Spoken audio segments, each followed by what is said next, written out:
Estamos lendo o livro de Gênesis e vamos começar agora o capítulo 37. Jacó habitava na terra das peregrinações de seu pai, terra de Canaã. Estas são as gerações de Jacó. José, aos 17 anos de idade, estava com seus irmãos apacentando os rebanhos, sendo ainda jovem, andava com os filhos de Bila e com os filhos de Zilpa, mulheres de seu pai. E José trazia a seu pai mais notícias a respeito deles. Israel amava mais a José do que a todos os seus filhos, porque era filho da sua velhice, e fez-lhe uma túnica de várias cores. Vendo, pois, seus irmãos, que seu pai o amava mais do que a todos eles, odiavam-no e não lhe podiam falar pacificamente. José teve um sonho que contou a seus irmãos, por isso o odiaram ainda mais. Pois ele lhes disse: Ouvi e peço-vos este sonho que tive. Estávamos nós atando molhos no campo, e eis que o meu molho, levantando-se, ficou em pé, e os vossos molhos o rodeavam e se inclinavam ao meu molho. Responderam-lhe seus irmãos: Tu, pois, deveras reinarás sobre nós? Tu deveras terás domínio sobre nós? Por isso ainda mais o odiavam, por causa dos seus sonhos e das suas palavras. Teve José outro sonho, e o contou a seus irmãos, dizendo: Tive ainda outro sonho, e eis que o sol e a lua e 11 estrelas se inclinavam perante mim. Quando contou a seu pai e a seus irmãos, repreendeu o seu pai e disse-lhe: Que sonho é este que tiveste? Porventura viremos eu e tua mãe e teus irmãos a inclinar-nos com o rosto em terra diante de ti? Seus irmãos, pois, o invejavam, mas seu pai guardava o caso no seu coração. Ora, foram seus irmãos apacentar o rebanho de seu pai em Siquém. Disse, pois, Israel a José: Não apacentam teus irmãos o rebanho em Siquém? Vem, e enviar-te-ei a eles. Respondeu-lhe José: Eis-me aqui. Disse-lhe Israel: Vai, vê se vão bem teus irmãos e o rebanho, e traze-me resposta. Assim o enviou do vale de Hebrom, e José foi a Siquém. E um homem encontrou a José, que andava errante pelo campo, e perguntou-lhe: Que procuras? Respondeu ele: Estou procurando meus irmãos. Dize-me, peço-te, onde apacentam eles o rebanho? Disse o homem: Foram-se daqui, pois ouvi-lhes dizer: Vamos a Dotã. José, pois, seguiu seus irmãos e os achou em Dotã. Eles o viram de longe, e antes que se chegasse aonde estavam, conspiraram contra ele para o matarem, dizendo uns aos outros: Eis que lá vem o sonhador. Vinde, pois, agora, matemo-lo e lancemo-lo numa das covas, e diremos: Uma besta fera o devorou. Veremos então o que será dos seus sonhos. Mas Ruben, ouvindo isso, livrou-o das mãos deles, dizendo: Não lhe tiremos a vida. Também lhes disse Ruben: Não derramareis sangue. Lançai-o nesta cova que está no deserto, e não lanceis mão nele. Disse isto para livrá-lo das mãos deles, a fim de restituí-lo a seu pai. Logo que José chegou a seus irmãos, estes o despiram da sua túnica, a túnica de várias cores que ele trazia, e tomando-o, lançaram-no na cova, mas a cova estava vazia, não havia água nela. Depois sentaram-se para comer, e levantando os olhos, viram uma caravana de ismaelitas que vinha de Gileade. Nos seus camelos traziam traga-canto, bálsamo e mirra que iam levar ao Egito. Disse Judá a seus irmãos: De que nos aproveita matar nosso irmão e encobrir o seu sangue? Vinde, vendamo-lo a esses ismaelitas, e não seja nossa mão sobre ele, porque é nosso irmão, nossa carne. E escutaram-no seus irmãos. Ao passarem os negociantes midianitas, tiraram José, alçando-o da cova, e venderam-no por 20 siclos de prata aos ismaelitas, os quais o levaram para o Egito. Ora, Rúben voltou à cova, e eis que José não estava na cova, pelo que rasgou as suas vestes, e, tornando a seus irmãos, disse: O menino não aparece, e eu, aonde irei? Tomaram então a túnica de José, mataram um cabrito, e tingiram a túnica no sangue. Enviaram a túnica de várias cores, mandando levá-la a seu pai, e dizer-lhe: Achamos esta túnica, vê se é a túnica de teu filho ou não. Ele a reconheceu e exclamou: A túnica de meu filho! Uma besta feia o devorou, certamente José foi despedaçado.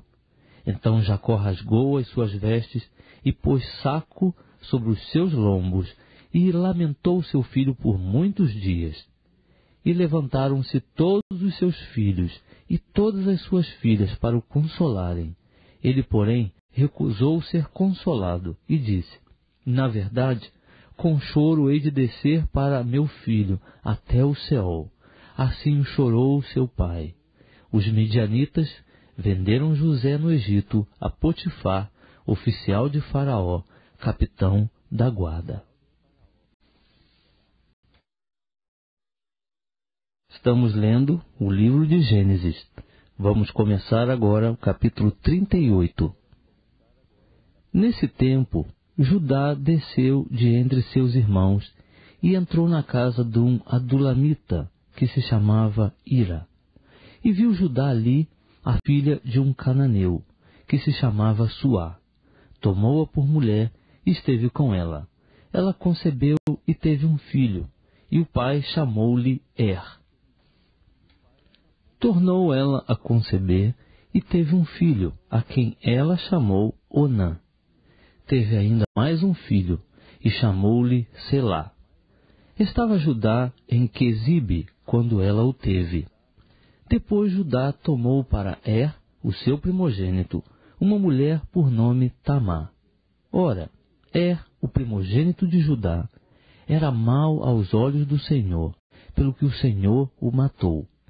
Então disse Judá a Onã: Toma a mulher de teu irmão, e, cumprindo-lhe o dever de cunhado, suscita descendência a teu irmão.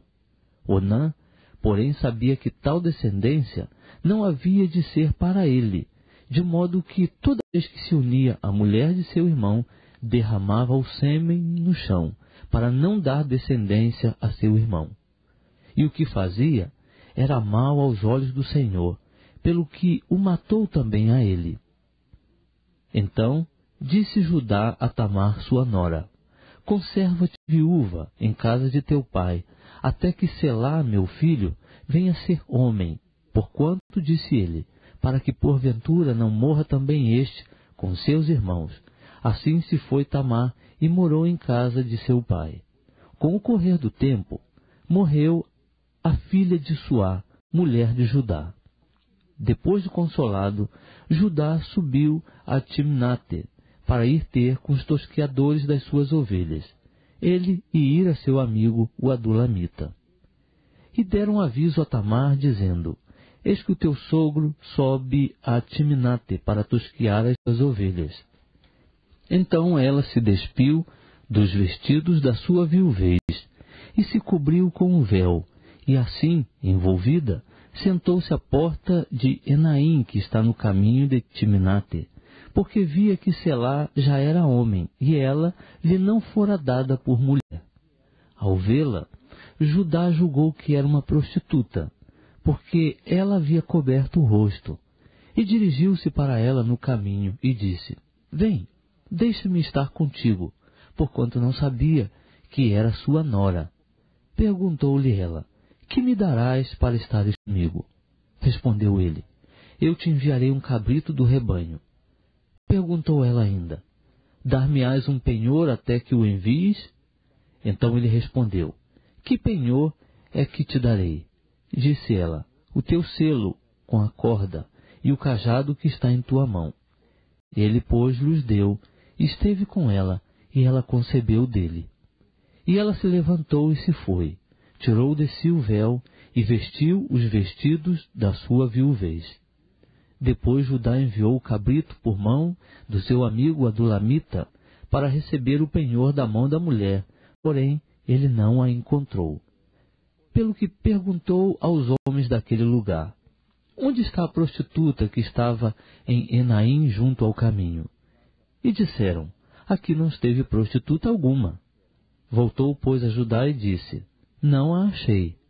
E também os homens daquele lugar disseram: aqui não esteve prostituta alguma. Então disse Judá: deixa-a ficar com o penhor, para que não caiamos em desprezo. Eis que enviei este cabrito, mas tu não a achaste. Passados quase 3 meses, disseram a Judá: Tamar, tua nora, se prostituiu. Eis que está grávida da sua prostituição. Então disse Judá: tirai-a para fora, e seja ela queimada. Quando ela estava sendo tirada para fora, mandou dizer ao seu sogro: do homem a quem pertencem estas coisas eu concebi. E disse mais: reconhece, peço-te, de quem são estes o selo com o cordão e o cajado. Reconheceu-os, pois, Judá, e disse: ela é mais justa do que eu, porquanto não a dei a meu filho Selá, e nunca mais a conheceu. Sucedeu que, ao tempo de ela dar à luz, havia gêmeos em seu ventre.